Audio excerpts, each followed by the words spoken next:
कहा ये बहुत ही जिम्मेदारी भरा हुआ काम है और एक हमारी छोटी सी गलती वो सिटीज़न जो ईज़ ऑफ लिविंग के लिए आ रहा है, आई थिंक वो डिफ़िकल्ट हो जाएगी उनकी ज़िंदगी। और सो ध्यान रखें, ध्यान से काम करें और हम लोग जल्द जो नए प्रोजेक्ट जो सर ने बताया, कुछ नई अपॉर्चुनिटीज़ हैं, उसके बारे में भी हम लोग आगे सेशन में डिस्कस करेंगे।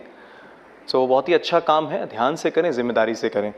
तो चलिए आगे बढ़ते हैं। एंड बहुत ही खुशी हो रही है कि आज हमारे साथ एडिशनल सेक्रेटरी मेटी श्री अमित अग्रवाल जी जुड़े हुए हैं, वो हमारे साथ मौजूद हैं।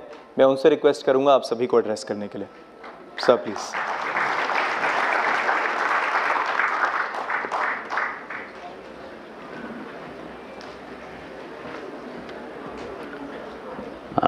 धन्यवाद आदरणीय Sanjay Rakesh ji, MD and CEO CSC SPV, Suhani ji, Shailendra Singh ji, DDGs, CSC और यूआईडीआई के वरिष्ठ अधिकारीगण और उपस्थित सभी वीएलईज, ऑपरेटर्स और बीसीज। मेरे लिए ये व्यक्तिगत तौर पे बड़ा सुखद अनुभव है कि आज मैं आपके बीच उपस्थित हूँ, क्योंकि सीएससी से मेरी यात्रा सीएससी एसपीवी से भी पुरानी है। सीएससी की अवधारणा आप लोगों को, बहुतों को मालूम होगा, अनेक राज्यों में सीएससी समान संस्थाएं पहले ही बन गई थीं और फिर राष्ट्रव्यापी स्तर पे उसको बहुत सुदृढ़ नींव के साथ चलाने के लिए सीएसपी, एसपीवी और सीएससी 1.0 योजना चली 2005-06 से, और जिससे अभी आज ये 5 लाख वीएलई सेंटर्स तक पहुंच गई है। मेरी इसकी यात्रा शुरू होती है सन 1999 से। मध्य प्रदेश के एक छोटे से ज़िले में हमने पहले 21 छोटे छोटे सीएससी समान केंद्र बनाए थे विलेज लेवल एंटरप्रेन्योर से, इसी अवधारणा के साथ कि G2C और B2C दोनों करेंगे, और जो एक सेवा प्रदान करने के लिए वायबिलिटी आएगी एक और दूसरी ओर जो सरकारी दफ्तरों में लोगों को भ्रष्टाचार की समस्या होती है और केवल उसी स्थान पर 10 से 5 के बीच में जाके सेवा प्राप्त करें, उससे उनको मुक्ति मिलेगी। क्योंकि कंपटीशन आएगा, कंपटीशन से ही जो है ग्राहक को विकल्प मिलेगा, उपभोक्ता को विकल्प मिलेगा, नागरिक को विकल्प मिलेगा और उसको बेहतर सेवा मिल सकेगी और लोगों को रोज़गार अलग मिलेगा। ये सोच थी। एक छोटी सा हमने प्रयोग किया ज्ञानदूत करके, जिसको यूरोपियन यूनियन का स्टॉकहोम चैलेंज का पुरस्कार मिला। मैं पूरी दुनिया में उसको बेहतरीन, सबसे सर्वश्रेष्ठ पब्लिक एडमिनिस्ट्रेशन प्रोजेक्ट माना गया। हम लोग गए थे वहाँ, सन 2000 में मैं गया था स्टॉकहोम में उसको रिसीव करने के लिए अवार्ड को। उसके बाद मध्य प्रदेश राज्य का विभाजन हुआ, मैं छत्तीसगढ़ काडर में आवंटित हुआ। छत्तीसगढ़ में क्योंकि ये प्रयोग किया था तो सबसे पहले मुझे इसी काम पे लगाया गया कि एक नई संस्था बनाई चिप्स करके। जो लोग कहीं छत्तीसगढ़ से जुड़े हों उनको उसके बारे में मालूम होगा, और वहाँ पे चॉइस सेंटर के नाम से आज भी जाना जाता है, Chhattisgarh online information for citizen empowerment, choice agent, choice centre. और वही जो है चॉइस सेंटर का हमने नियम सबसे पहले आईटी एक्ट के तहत जो एक होता है कि कानून बनाने की शक्ति राज्य सरकारों को दी गई थी नियम बनाने की। तब तक आईटी में बड़े प्रयोग हो रहे थे, बड़े बड़े। उस समय आंध्र प्रदेश का बड़ा नाम होता था, पर न केंद्र सरकार ने न किसी भी सरकार ने सबसे पहले नियम सन 2002 में छत्तीसगढ़ सरकार ने बनाए, जिसमें कि बिल्कुल कागज़ पे की हुई चीज़ और इलेक्ट्रॉनिक रूप से की गई चीज़ को बराबर मान्यता दी गई। और ये पृष्ठभूमि, एक तो मैंने कहा मेरे लिए खुद अनुभव की बात है कि जिस यात्रा से मैं 1999-2000 से जुड़ा हूँ, आज मैं आप सबके बीच में, आप लोगों के बीच में इसको देख रहा हूँ। तो एक आई वॉज संजय राकेश जी के साथ मैं याद कर रहा था कि कहाँ से सोच शुरू हुई थी, और दूसरा मैं आपके नज़रिए से देख रहा था कि जब हमने कहा था तो हमने कहा था कि भाई ये भ्रष्टाचार की मूल जड़ टेक्नोलॉजी इसका हल है, और एंटरप्रेन्योर इस देश में जो वीएलई हैं यही इसका हल कर सकते हैं। तो जैसे एक नोटरी होता है, प्राइवेट नोटरी होता है, व्यक्ति प्राइवेट है लेकिन कानून में उसको लोक सेवक माना गया है, पब्लिक सर्वेंट माना गया है। तो यही हमने नियम में भी लिखा था कि वो पब्लिक सर्वेंट के रूप में काम करेगा, एक रेगुलेटेड फीस लेगा, रेगुलेटेड तरीके से नियुक्त होगा और दोनों तरीके का काम करेगा। और यही चीज़ सीएससी योजना में आई। बाद में आईटी एक्ट भी उसी के आधार पे 2008-09 में अमेंडमेंट्स हुए, और उससे भी मैं उस समय किसी दूसरे रूप में जुड़ा रहा था। तो ये सारी यात्रा मैंने देखी। मैं इसको आपके बीच में इसलिए याद कर रहा हूँ कि देखिए, आपका जो हमने ये जब शुरुआत की वो ज़माने में की जब डिजिटल इंडिया नहीं था। आज हम बोलते हैं 80 करोड़ से ज़्यादा लोग डिजिटल हो गए हैं, मोबाइल हो गए हैं। कई लोगों की ये सोच है कि आगे चल के ऐप्स हो जाएंगी, सब लोग लिटरेट हो जाएंगे। तो इस चीज़ की आज के संदर्भ में कितनी उपयोगिता रहेगी, भविष्य के संदर्भ में कितनी उपयोगिता रहेगी, मैं इसमें खाली एक ही बात कहूँगा कि ये सच है कि डिजिटल होने के साथ सभी लोग अपना काम डिजिटल करना सीख जाएंगे, लेकिन एंड ऑफ द डे ये एक सर्विस प्रपोजिशन है, एक सेवा है, और सेवा विश्वास से पनपती है। मेरा खुद का अनुभव है, इतने सालों से मैं इंश्योरेंस लेता हूँ और जो मेरा इंश्योरेंस एजेंट है उस पर मेरा विश्वास है, तो मैंने कभी नहीं सोचा कि इसको मैं डायरेक्ट इंश्योरेंस ले लूँ। जब मेरा क्लेम आता है तो वो मेरा क्लेम कराता है। मैं इससे पहले एक विभाग में था, जब इंश्योरेंस का देख रहा था तो मेरा देखने के साहब आप सीधे ले लीजिए, आपका ये बच जाएगा। मैंने कहा मुझे नहीं करना, मुझे एजेंट के ही थ्रू काम करना है। वो दौड़ भाग करता है, मेरा काम कराता है, मुझे सही सलाह देता है, सही तरीके से कराता है।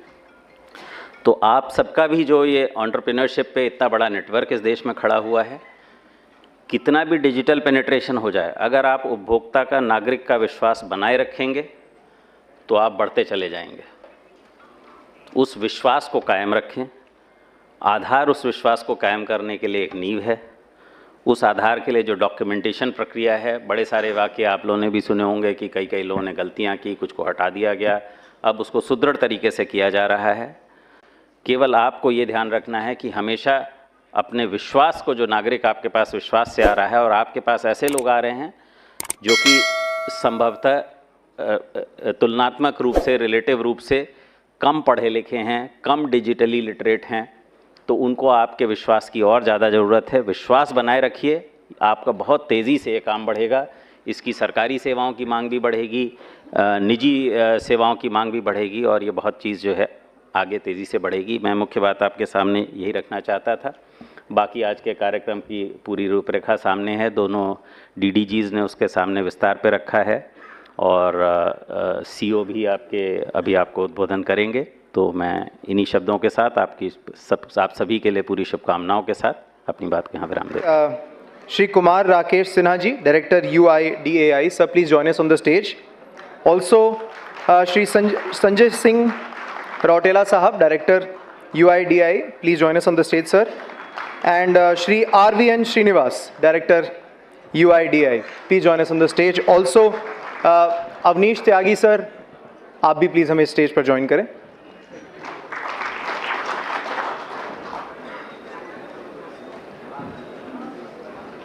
बहुत खुशी हो रही है आज की UIDAI की टीम के कुछ मेंबर्स हमारे साथ जुड़े हैं जो आपको अलग अलग एस्पेक्ट्स के बारे में ट्रेनिंग देंगे।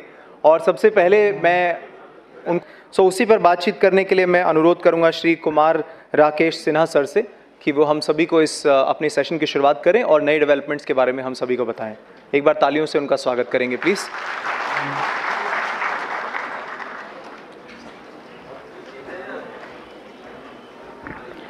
धन्यवाद।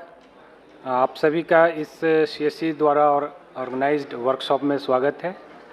मैं कुमार राकेश सिन्हा, मैं डायरेक्टर एनरोलमेंट एंड अपडेट हूँ UIDAI के हेडक्वार्टर में, और आप सबों को संबोधित करने के लिए यहाँ उपस्थित हुआ हूँ। बेसिकली आधार के बारे में आप लोग इतने सालों से काम कर रहे हैं, तो मैं उन सब बातों को नहीं दोहराऊँगा जो आप करते आ रहे हैं। जो आधार एनरोलमेंट आप कर रहे हैं, आधार अपडेट कर रहे हैं, वो सब चीज़ें चलेंगी। उसके बारे में जो अदर एस्पेक्ट हैं, उसके बारे में जो एरर्स की बात है, वो श्रीनिवास जी हमारे सहयोगी हैं, वो आपसे करेंगे। आधार में जो कुछ हम लोग चेंजेस लाने जा रहे हैं या ला चुके हैं, या जो प्लान्ड हैं, उन सब के बारे में मैं आप लोगों को जानकारी दूंगा। इनमें से कुछ चीज़ें हैं जो सिस्टम में आ गई हैं, कुछ आने वाली हैं, और निकट भविष्य में ये सभी चीज़ें प्लान में आ जाएंगी। इन सब चीज़ों पे आधार अथॉरिटी जो है वो काम कर रही है। तो उन सब चीज़ों को बेसिकली आपको फर्स्ट हैंड इन्फॉर्मेशन दे रहे हैं। अभी हमने इनमें से बहुत सारी चीज़ों को पब्लिक डोमेन में नहीं लाया है, फिर भी हम आपको अपना पार्टनर समझते हुए ये सारी चीज़ें आपके साथ शेयर कर रहे हैं।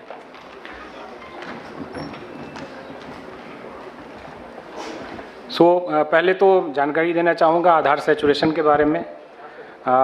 CSC शुरू से ही आधार से जुड़ी रही है, और मेरा जहाँ तक अनुमान है लगभग 20 करोड़ आधार CSC ने शुरुआती दौर में बनाए थे, और अभी भी बीच में एक छोटा सा ब्रेक था, उसके बाद से काम करते जा रहे हैं। तो सभी रजिस्ट्रार और इन लोगों के सहयोग के कारण आप ये इंडिया का मैप देख रहे हैं, और आप देखें पूरा ग्रीन जो सेंटर पार्ट है पूरा ग्रीन हो चुका है। 27 राज्य हमारे ऐसे हैं जहाँ पे 90% से ज़्यादा सैचुरेशन हो चुकी है। सैचुरेशन की इन सब में जो जाहिर है आप सभी ऑपरेटर्स का सहयोग रहा है। और सैचुरेशन की जब हम बात करते हैं तो हम अपना प्रोजेक्टेड पॉपुलेशन जो आरजीआई बताता है, इनफैक्ट आरजीआई की सेंसस 2011 में हुई थी, उसके बाद से 2021 की सेंसस की रिपोर्ट अभी नहीं आई है कोरोना के कारण जो डिले है, बट उन्होंने एक प्रोजेक्टेड पॉपुलेशन हमें बताया हुआ है। उस प्रोजेक्टेड पॉपुलेशन से जब हम आधार की तुलना करते हैं, इसके साथ ही हम लाइव आधार और आधार जनरेटेड ये कॉन्सेप्ट होता है।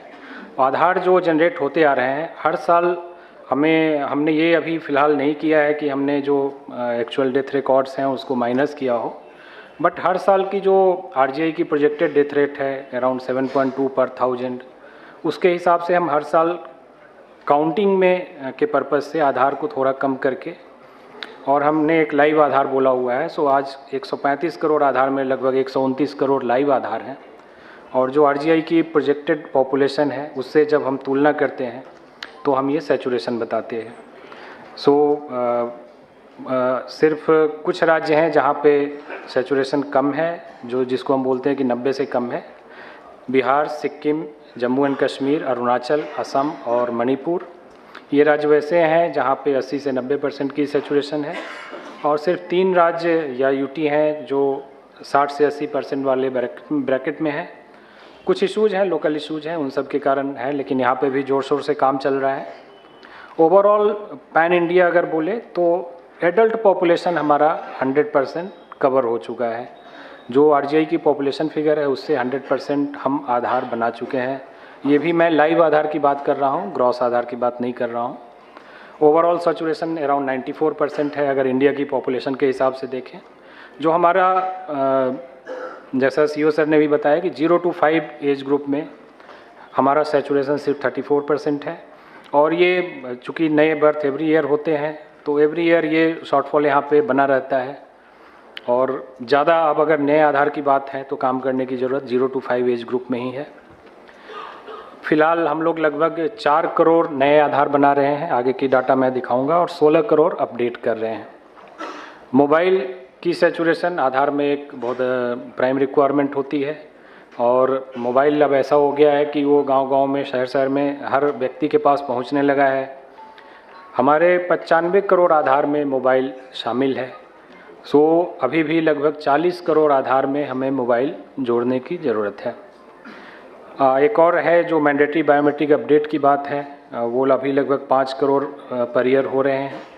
इसके बारे में भी आगे छोटी सी जानकारी दूंगा आपको।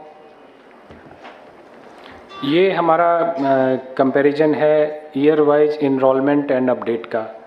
तो जैसा कि आप जानते हैं 2010 में पहला आधार इशू हुआ था, और 2011-12 से ये फुल फ्लेज्ड पूरी स्पीड से चल पड़ा, और आने वाले 5 साल में यानी 2015-16 तक, 2016 की अप्रैल आई थिंक 3 अप्रैल थी जिस दिन हम लोगों ने अनाउंस किया कि हमने 1 बिलियन आधार, 100 करोड़ आधार बना दिए हैं। उसके बाद से इनफैक्ट एक विज्ञान भवन नहीं, एक और लोकेशन थी मैं भूल रहा हूँ, वहाँ पे मंत्री महोदय ने ये अनाउंसमेंट करी थी कि आज हम लोगों ने 100 करोड़ आधार बना लिए हैं। उसके बाद से नए आधार बनने की गति कम हुई, जाहिर है पॉपुलेशन हम कवर करते जा रहे थे। और फ़िलहाल जो पिछले 2 साल में आप डाटा देख रहे हैं कि थोड़ा ज़्यादा है। 18-19 और 19-20 में लगभग 2-2.5 करोड़ के बीच में एवरेज था। 20-21 और 21-22 में जो नंबर्स हैं वो 22-23 में भी हैं। ये बेसिकली असम और मेघालय स्टेट, यहाँ पे आधार बनाने की प्रक्रिया शुरू नहीं हुई थी। कुछ इशू थे लोकल एनआरसीज वगैरह के, तो 2020-21 में इस काम को वहाँ पे भी लागू किया गया। तो 20-21, 21-22 और इस साल भी वहाँ काफ़ी ज़ोर शोर से काम चला। और जैसा कि आपको मैं बता चुका हूँ पिछली स्लाइड में,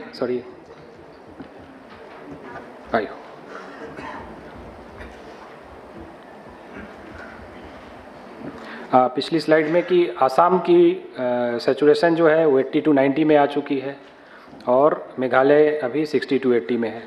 तो इस तरह से आगे चल के नए आधार का काम और भी थोड़ा कम ही होगा, क्योंकि सिर्फ 0 to 5 की पॉपुलेशन को कम करेंगे। लेकिन अपडेट का काम लगातार बढ़ता जा रहा है। पिछले 2017-18 से 20-21 तक आप देखें तो फ्लैट 9 करोड़ के आसपास अपडेट था, लेकिन 21-22 में ये 16 करोड़ हुआ। इस साल भी जो डाटा है वो उम्मीद है कि ये 16 करोड़ के आसपास रहेगा और आगे और बढ़ने के चांसेस हैं।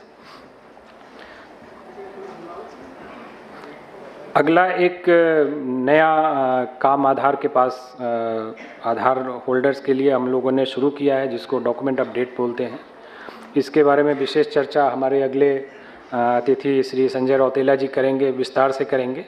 यहाँ पे मैं बेसिकली इसको शॉर्ट में ये बताना चाहता हूँ कि जैसा कि आपने पिछली स्लाइड में देखा कि जो अपडेट हुए हैं लगभग 60 करोड़ अपडेट हुए हैं, जबकि आधार 135 करोड़ बना है। तो अगर हम ये भी मान लें कि एक आधार में एक ही अपडेट हुए हैं, तो भी 75 करोड़ आधार ऐसे हैं जिनमें कोई अपडेट नहीं हुआ है। और जाहिर है कि बहुत सारे हमारी जनसंख्या है जो गाँवों में रहती है, तो वहाँ पे कोई अपडेट की ज़रूरत नहीं है। उनका जो एक एड्रेस है वो परमानेंट एड्रेस होता है और उसमें कोई चेंज नहीं होता है। नाम, उम्र, जेंडर और एड्रेस, यही 4 चीज़ें हम लेते हैं। अगर इन 4 में कोई चेंज नहीं है तो कोई अपडेट की ज़रूरत नहीं है उनको। लेकिन हम लोग चाह रहे हैं कि जिन लोगों के आधार 10 साल से ज़्यादा पुराने हो गए हैं, वो कम से कम एक बार, अगर उनके एड्रेस या डेमोग्राफिक्स में कोई चेंज नहीं हुआ है, फिर भी वो एक अपडेट हमारे साथ करें और अपनी रिसेंट प्रूफ ऑफ आइडेंटिटी और प्रूफ ऑफ एड्रेस डॉक्यूमेंट जमा करें, ताकि उनके आधार को हम रीवैलिडेट कर सकें, उनके आधार को हम दोबारा से ये जान सकें कि हाँ वो आधार बनवाए थे और स्टिल वो सिस्टम में हैं और उनकी ये नई डॉक्यूमेंट्स हैं हमारे पास। तो जैसा कि आप देखेंगे, अब 10 साल पुराने आधार को अपडेट करने की बात है, तो 2011-12 के जो 15 करोड़ आधार हैं उनके लिए ये टाइम पूरा हो चुका है। 2012-13 में फिर से 15 करोड़ आधार बने थे, तो हम लोग अभी नवंबर में हैं और दिसंबर अगले 4 महीने में ये 15 करोड़ आधार भी ड्यू हो जाएंगे अपडेट करने के लिए। और उसके आने वाले 1 साल और में लगभग 30 करोड़ आधार बने थे। सो आने वाले 16 महीने में लगभग 60 करोड़ आधार हैं जो इस प्रक्रिया के लिए एलिजिबल हो जाएंगे कि उनका डॉक्यूमेंट एक बार अपडेट किया जा सके। ये पूरे आधार इकोसिस्टम के लिए बहुत बड़ी चुनौती है कि हमें लगभग अगले आने वाले 16 महीने में 60 करोड़ आधार अपडेट करने हैं। इसके लिए बड़े पैमाने पे हम मीडिया कैंपेन कर रहे हैं। आप लोगों को भी आज कुछ पैम्पलेट दिया गया होगा। तो जिनके आधार में कोई डेमोग्राफिक चेंज नहीं भी है, तो भी उन्हें एक डॉक्यूमेंट हमारे पास सबमिट करना है। चलिए, इसकी जानकारी हमारे सहयोगी बताएंगे आपको। इस पे मैं और ज़्यादा विशेष अभी नहीं बताता हूँ, आगे बढ़ता हूँ। अगली प्रक्रिया है चाइल्ड इनरोलमेंट की प्रक्रिया। बच्चों के जो हम इनरोलमेंट करते हैं, तो 0 to 5 के बच्चों के हम फिंगरप्रिंट कैप्चर नहीं करते हैं। उस समय हम सिर्फ उनके फ़ोटोग्राफ लेते हैं, उनके माता पिता में से किसी एक का आधार लेते हैं और उनकी ऑथेंटिकेशन करते हैं, मतलब उनकी फिंगरप्रिंट माता पिता की लेते हैं।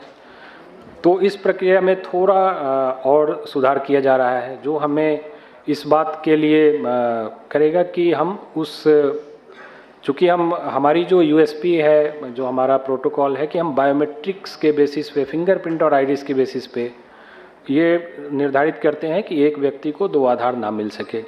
लेकिन 0 to 5 एज ग्रुप के बच्चों में क्या होता है कि उनकी बायोमेट्रिक्स तो हमने ली नहीं, तो उनका जो डेमोग्राफिक इन्फॉर्मेशन है उसके बेसिस पे हम डीडुप्लिकेशन करते हैं। लेकिन उस प्रक्रिया में हम देख रहे हैं कि कई बार एक बच्चे के 2 आधार बन जाते हैं, क्योंकि वो कई बार बच्चे का जो इनरोलमेंट करने जाते हैं तो वो नाम बदल के, कभी बच्चे का नाम तो बचपन में ऐसे ही चेंज होता रहता है, वो तो जब स्कूल जाते हैं तो नाम एक तरह से फिक्स हो पाती है।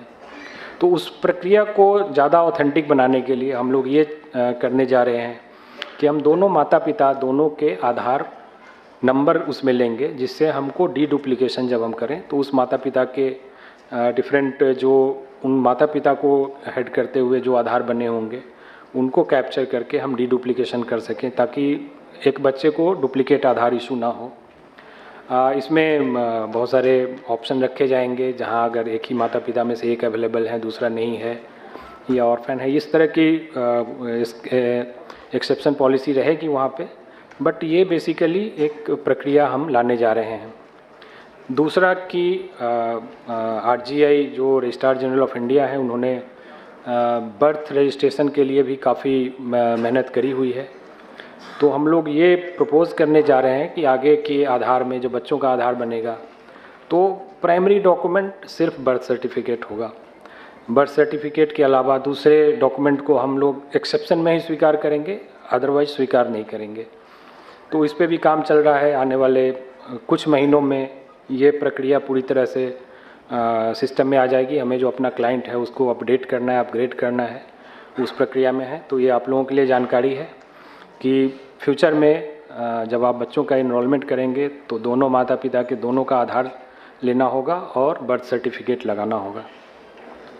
साथ ही आधार लिंक बर्थ रजिस्ट्रेशन ये एक प्रक्रिया है जिसमें हम आरजीआई जो बर्थ रजिस्ट्रेशन करती है उसका डाटा सॉफ्टवेयर से डायरेक्टली एपीआई के माध्यम से हम लेते हैं और जो बर्थ सर्टिफिकेट में डाटा है उसी डाटा के आधार पे आधार बनाया जाता है। तो इस प्रक्रिया में आरजीआई का सहयोग चल रहा है और लगभग 17 राज्यों और केंद्र शासित प्रदेश में हमने इस प्रक्रिया को रोल आउट कर लिया है। बाकी जगह पे काम चल रहा है। हमें ये 36 स्टेट तक, यूटी तक पहुंचना है। तो इस प्रक्रिया के होने के बाद मतलब ऑनलाइन तरीके से आधार, बच्चों के आधार 0 to 5 एज ग्रुप के आधार को हम बनाने के लिए आगे बढ़ेंगे।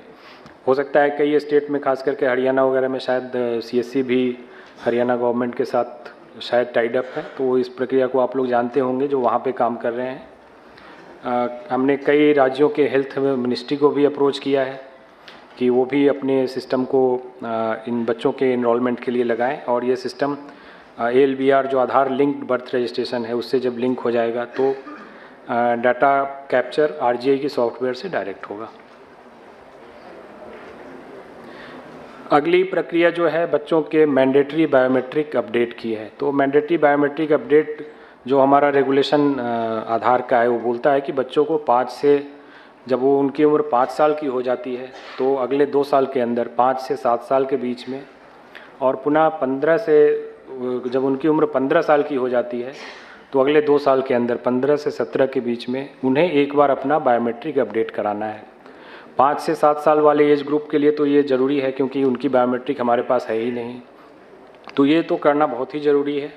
और 15 से 17 में भी, चूँकि अब मान लीजिए 5 साल के बच्चे ने कराया तो उसकी जो फ़ोटोग्राफ आधार पे होगी, जो उसकी फिंगरप्रिंट, फिंगर की साइज़ होगी वो काफ़ी छोटी होगी, तो इसलिए वो 15 के एज में एक बार अपडेट कराना ज़रूरी है ताकि उसकी फ़ोटो अपडेट हो जाए। जो नया आधार उसके पास आए, आधार नंबर तो वही रहेगा, ये तो आप जानते हैं, लेकिन उसको एक नए, जिससे उस आइडेंटिटी से उसको पहचान उसको मिल सके।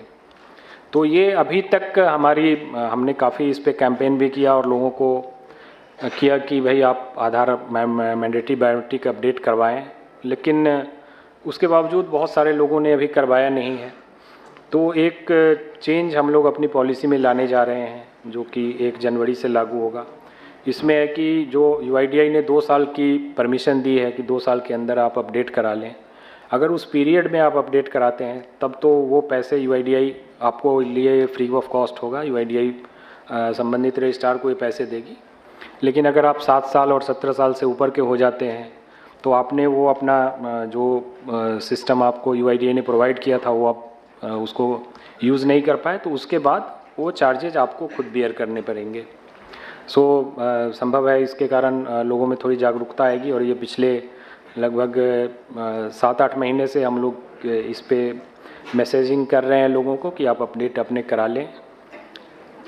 आगे ये लगभग 1 जनवरी से हमारा प्लान है कि ये सिस्टम में आ जाएगा। उसके बाद से मैंडेटरी बायोमेट्रिक अपडेट बिल्कुल एज फिक्स हो जाएगा कि 5 से 7 और 15 से 17 में ही UIDAI चार्जेस बियर करेगी। उसके बाद आपको जो कंसर्न रेजिडेंट होंगे उनसे पैसे लेने होंगे।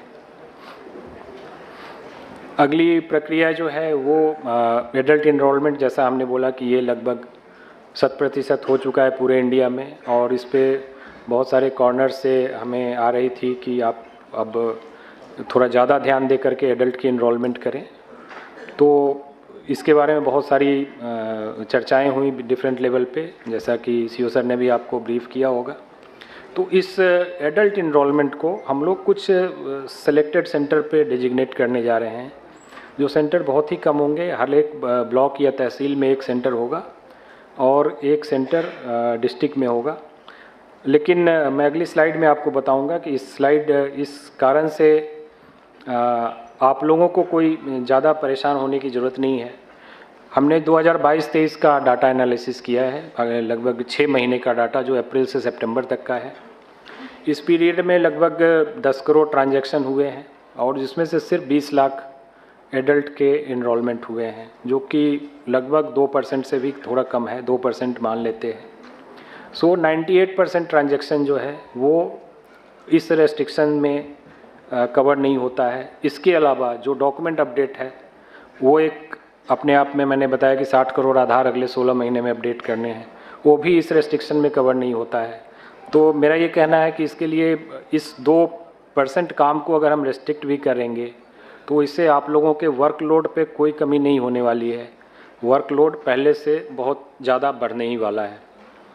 तो ये UIDAI की एक डिसीजन है कि हम एडल्ट इनरोलमेंट, चूँकि हम 100% पे पहुँच चुके हैं, तो आगे की हम बहुत ही सेलेक्टिव वे में इनरोलमेंट करें, ताकि जो व्यक्ति अभी मतलब ये तो आश्चर्य की बात है कि भाई पिछले 10 साल से आपने आधार क्यों नहीं बनवाए, तो उनके लिए हमें बहुत तरह की जांच करके उनको अब आधार देने की ज़रूरत है।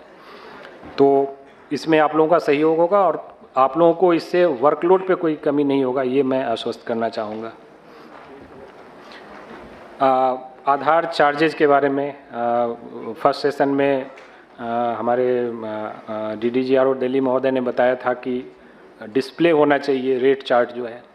हमने नया रेट चार्ट भी फिर से इशू कर दिया है, जिसमें डॉक्यूमेंट अपडेट के जो चार्जेज हैं वो भी ऐड कर दिए गए हैं। तो आप लोग भी रेट चार्ट जो है नया ज़रूर अपने सेंटर पे लगाएं और ये सारे चार्जेज जो हैं डिस्प्ले करें, ताकि जनता को किसी तरह की दुविधा ना हो कि भाई इस चार्ज के हमें पैसे देने हैं या नहीं देने हैं। क्योंकि कई बार लोग गलत इसमें, आपको पता होगा कि हम लोग इसके बारे में सर्वे करते हैं। कोई भी कंप्लेंट्स हमारे पास आती है ओवर चार्जिंग की, तो हम एक सर्वे करते हैं। उसके बारे में भी आपको बता दूं कि सर्वे ऐसा नहीं होता है कि एक आदमी ने, किसी ने बोल दिया तो हम उसको सही मान लेते हैं। एक लंबी प्रक्रिया से गुजरते हैं। मिनिमम 10 लोगों से हमें पूछना है और 10 लोगों ने बात करने के बाद अगर 5 या 5 से ज़्यादा लोगों ने बोला कि नहीं हमसे ज़्यादा पैसे लिए गए हैं, तभी जाके हम उस सर्वे को मानते हैं, नहीं तो उसको हम नहीं मानते हैं। और 1-2 लोगों के बोलने से कोई फ़र्क नहीं होता है, हम उनको ये रिलीज कर देते हैं। तो इसलिए आप लोगों को रेट चार्ट लगा के रखना चाहिए, ताकि जनता को दुविधा ना हो और सही पैसे वो पे करें आपकी सर्विस लेने के लिए। अगली जानकारी है revise list of supporting document. जैसा कि आप जानते हैं, आप पिछले 10 साल से हमारा एक फिक्स पैटर्न था, proof of identity and proof of address, proof of relationship and proof of date of birth. ये 4 डॉक्यूमेंट हम बनाते थे और ये 4 डॉक्यूमेंट चाहे आप न्यू इनरोलमेंट करें या अपडेट करें, सब में कॉमन होता था। तो अभी तक जो जानकारी है कि वो एक ही डॉक्यूमेंट है, आप उससे इनरोलमेंट भी कर सकते हैं, अपडेट भी कर सकते हैं। लेकिन हम इस प्रक्रिया में फिर से चेंज लाने वाले हैं। हो सकता है आने वाले नए साल में ये आपको देखने को मिले कि अब 3 तरह के डॉक्यूमेंट होंगे। पहला होगा जो चाइल्ड 0 to 5 न्यू इनरोलमेंट, इसमें सिर्फ और सिर्फ बर्थ सर्टिफिकेट होगा और उसके अलावा कुछ एक्सेप्शन डॉक्यूमेंट होंगे जिनके पास किसी तरह से ये बर्थ सर्टिफिकेट नहीं है। और बाकी न्यू इनरोलमेंट जो 5 से 18 एज ग्रुप या एडल्ट के लिए होगा, उसमें बहुत ही रेस्ट्रिक्टेड टाइप के डॉक्यूमेंट होंगे, वो डिफाइन किए जाएंगे। और बाकी सारे जो डॉक्यूमेंट आप आज की डेट में देख रहे हैं वो अपडेट के लिए वैलिड रहेंगे विथ सर्टेन चेंजेज व्हाट्सोएवर वो हैपन हो रहे हैं। तो बेसिकली अब डॉक्यूमेंट जो अभी एक ही टाइप का होता था, वो डॉक्यूमेंट अब आने वाले समय में 3 टाइप के हो जाएंगे। इसके साथ ही जब ये चेंजेज होंगे तो हम इनरोलमेंट की फॉर्म भी चेंज करेंगे। बच्चों के इनरोलमेंट की फॉर्म अलग होगी, एडल्ट के इनरोलमेंट और अपडेट की फॉर्म अलग होगी। तो ये चेंजेस भी आपको देखने को मिलेंगे। सो नया डॉक्यूमेंट सेट मिलेगा आपको और नए इनरोलमेंट फॉर्म मिलेंगे। एक और नई चीज़ जो आने वाली है, ये भी नए साल के अंदर ज़रूर आ जाएगी। इस पे हो सकता है पायलट हमारा दिसंबर में स्टार्ट हो जाए। अभी एक स्टैंडर्ड सर्टिफिकेट इशू होता है।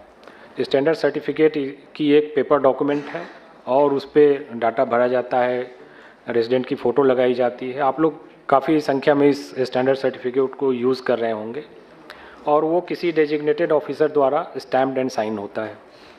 इसको हम लोग सीडैक के माध्यम से एक ई साइंड सर्टिफिकेट क्रिएट करने जा रहे हैं। इसमें जाहिर है कि रेजिडेंट आपकी भी हेल्प लेंगे। उनका हर एक रेजिडेंट पहले एक सर्टिफिकेट क्रिएट करेगा जिसमें वो अपने नाम, एड्रेस वगैरह सारी चीज़ें भरेगा। इसमें फ़ायदा ऑपरेटर के लिए ये होने वाला है कि प्रेजेंट सिनेरियो में जो सर्टिफिकेट होता है वो हाथ से भरा होता है, तो कहीं भी कोई करेक्शन होने से फिर वो एक डूबियस डॉक्यूमेंट में आता है, रिजेक्ट हो जाता है। यहाँ पे सारी चीज़ें इलेक्ट्रॉनिकली टाइप्ड होंगी और उसके बाद वो जो ऑफिसर, डेजिग्नेटेड ऑफिसर हैं जो इसको इशू करेंगे, उनके पास जाएगा। डिजिटली वो लॉगिन करके इसको एक्सेस करेंगे, वहाँ पे इसको आधार ई साइन से वो इसको साइन करेंगे एंड देन वो डॉक्यूमेंट इलेक्ट्रॉनिकली भी अवेलेबल होगा UIDAI की डाटाबेस में, और वो प्रिंट भी ले सकते हैं जो रेजिडेंट होंगे। वो प्रिंट की कॉपी लेकर आपके पास आएंगे। आप जब इनरोलमेंट करेंगे तो बैकएंड पहला तो कोई उसमें एरर नहीं होगा और बैकएंड पे हम उसको वेरीफाई कर सकते हैं कि वो कौन से ऑफिसर ने इशू किया है। तो उसमें भी जो थोड़ी बहुत गलतियां होती हैं कि किसी के स्टैंप साइन करके लोग ले आते हैं, तो वो आइडेंटिफाई होना ईजी हो जाएगा। तो इस प्रक्रिया से भी होने से आप ऑपरेटर्स को काफ़ी सुविधा होगी। आपके एरर काउंट में हम उम्मीद करते हैं कि काफ़ी इससे कमी आएगी। ऑलरेडी हमारा ये फाइनल स्टेज में है और पायलट हम दिसंबर में शुरू करने वाले हैं। तो जैसे ये प्रोग्रेसिवली लॉन्च हो जाएगा और एक्सेप्टेबिलिटी इसकी आ जाएगी, तो उसके बाद हम पेपर फॉर्मेट में ई साइन डॉक्यूमेंट जो है उसको बंद कर देंगे। एक और जो प्रक्रिया है जिसके बारे में भी बात की गई है, हमने पिछले 3 महीने का एवरेज ट्रांजैक्शन कैलकुलेट किया है। तो हमारे CSC के जो ASK हैं उनकी पर स्टेशन जो ट्रांजैक्शन पर मंथ है वो लगभग 300 है। यानी कि अगर मैं 25 दिन से डिवाइड करूं, 25 वर्किंग डे से, या 30 दिन से भी डिवाइड करूं, तो 10 पर डे पर स्टेशन आता है। और CSC BCs के जो ट्रांजैक्शन हैं वो काफ़ी कम है, लगभग 100 ट्रांजैक्शन एक महीने का। 25 वर्किंग डे का मतलब 4 ट्रांजैक्शन, या 30 वर्किंग डे अगर आप 30 दिन काम करते हैं मतलब 3 से 4 ट्रांजैक्शन। तो ये ट्रांजैक्शन इस बात की ओर इशारा करते हैं कि नंबर्स हमारे एक्टिव स्टेशन के बहुत ज़्यादा हैं। लेकिन उम्मीद है कि आप लोग डॉक्यूमेंट प्रोजेक्ट आने से जो एडिशनल वर्कलोड आया है, आप अपने ट्रांजैक्शन बढ़ा सकेंगे और ज़्यादा से ज़्यादा लोग इस काम को आगे बढ़ा सकेंगे। तो ये चीज़ ऐसी है कि हम दोनों बात कैसे जस्टिफाई करें। एक तरफ हम बोलते हैं कि हमें नंबर्स सेंटर बढ़ाने हैं और दूसरी तरफ जो सेंटर है वहाँ से आउटपुट नहीं आ रहा है। तो इन चीज़ों के बीच में एक सामंजस्य, बैलेंस रखना है सो दैट जितने सेंटर चले वो टोटली लोडेड हों और लोगों को पूरी सुविधा दे सकें। ये सिर्फ हमने सिस्टम आधार बनाने के काम में जुड़ गए हैं, लेकिन हम नंबर्स नहीं कर पा रहे हैं। अब इसकी जो भी रीज़न हो, तो ये जस्टिफाई नहीं करता है कि हम अपने सेंटर की संख्या बढ़ाएं। तो इस पर भी ध्यान देने की ज़रूरत है। एक तरफ लोग लंबी लंबी क्यू लगा के रहते हैं कि भाई हमें आधार के काम में दिक्कत हो रही है, देरी हो रही है, और दूसरी तरफ जो हमारे सेंटर हैं उनकी एवरेज काफ़ी कम है। तो इस पर भी आप लोग ज़रूर ध्यान देंगे। ये रिजेक्शन की पैरामीटर्स जिसके बारे में भी हमारे DDG महोदय ने बताया था, और इसकी डिटेल प्रेजेंटेशन हमारे श्रीनिवास जी आपको अगली स्लाइड में देंगे।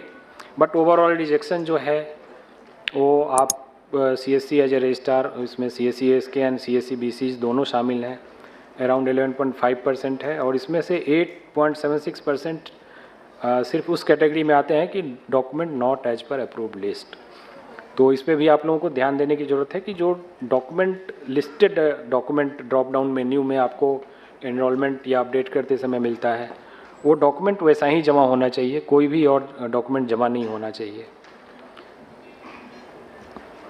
ओके, सो मेरा ब्रीफ इतना ही था। मैं पुरानी चीज़ें नहीं बताया हूँ, सिर्फ नई चीज़ें बताया हूँ जो आने वाले दिनों में आपके सामने होंगी अगले 1-2 महीने के अंदर। Thank you.